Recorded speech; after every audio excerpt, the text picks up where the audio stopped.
club de foot montois qui est momentanément dénommé Renaissance Mons 44, mais mieux connu sous le nom du RAEC Mons, a été un des premiers à accueillir du public à l'occasion d'un match de Coupe de Belgique qui se disputait le week-end dernier.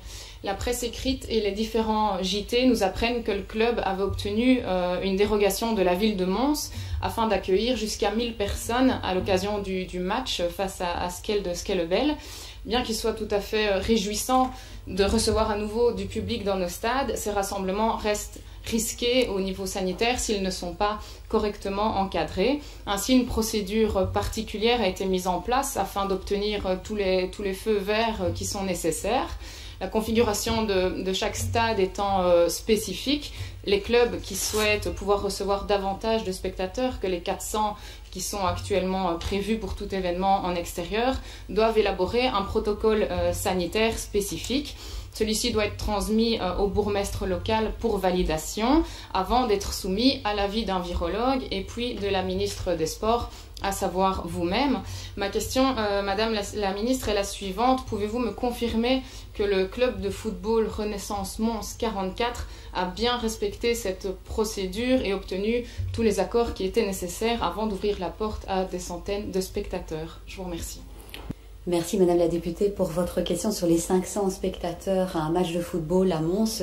Elle me permet de faire le point en effet sur la procédure pour pouvoir déroger à la règle de 400 personnes maximum en extérieur. Pour la reprise progressive et sous condition des supporters dans les stades, il y a en effet un protocole générique qui a été établi par l'Union belge de football pour la Pro League, qui a été analysé, étudié, amendé avec des experts sanitaires et approuvé par les ministres du sport. Et évidemment, il y a des conditions bien strictes, telles que des bulles de 5 personnes avec 1,50 m entre les bulles, maximum 400 personnes par compartiment, une gestion des entrées et des sorties, un système de ticketing aussi, où chacun a sa place assignée de façon à pouvoir éventuellement procéder à un tracing. Et donc toutes ces conditions sont bien énoncées dans le protocole générique. Et comme vous l'avez rappelé, ensuite il y a des protocoles spécifiques sur la base de la taille des infrastructures qui doivent être mis sur pied. Ils doivent être, une demande doit être adressée au bourgmestre, il doit y avoir l'avis d'un virologue et puis ensuite l'autorisation par les ministres compétents. Et à ce stade, nous avons approuvé un protocole pour des rallyes automobiles. C'était d'ailleurs le tout premier protocole. Ce n'était pas un protocole pour le foot, mais c'était un protocole pour le rallye automobile. Ensuite, nous avons approuvé 2 protocoles, un pour Charleroi et l'autre pour Anderlecht pour le foot. Et nous n'avons pas reçu de demande par rapport à Mons, donc je ne peux pas vous indiquer si une demande a été introduite auprès du bourgmestre ou si il y a eu un accord obtenu par un virologue. Je rappelle, je profite de cette occasion pour rappeler au club que tous les protocoles pour la reprise de tous les sports figurent sur le site de l'ADEPS.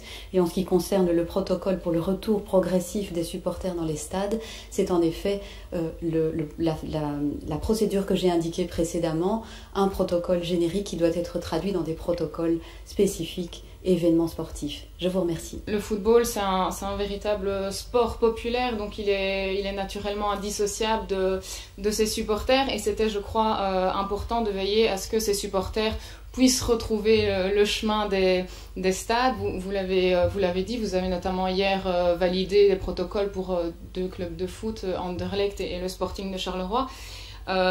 C'est une excellente nouvelle, mais à côté de ces clubs professionnels, il ne faut pas oublier aussi que certains clubs amateurs, en l'occurrence je pense ici au cas du club de Mons, Hamas rassemble aussi des foules conséquentes et il ne faut pas oublier que ces clubs amateurs doivent eux aussi suivre la procédure qui est prévue pour pouvoir garantir le respect des règles sanitaires qui sont en vigueur pour accueillir un nombre de supporters qui est plus important que les 400 prévus. Donc ça, faut leur rappeler, je pense, aux clubs amateurs qui gardent que la procédure, qu'on soit un club professionnel ou un club amateur, est la même. Merci.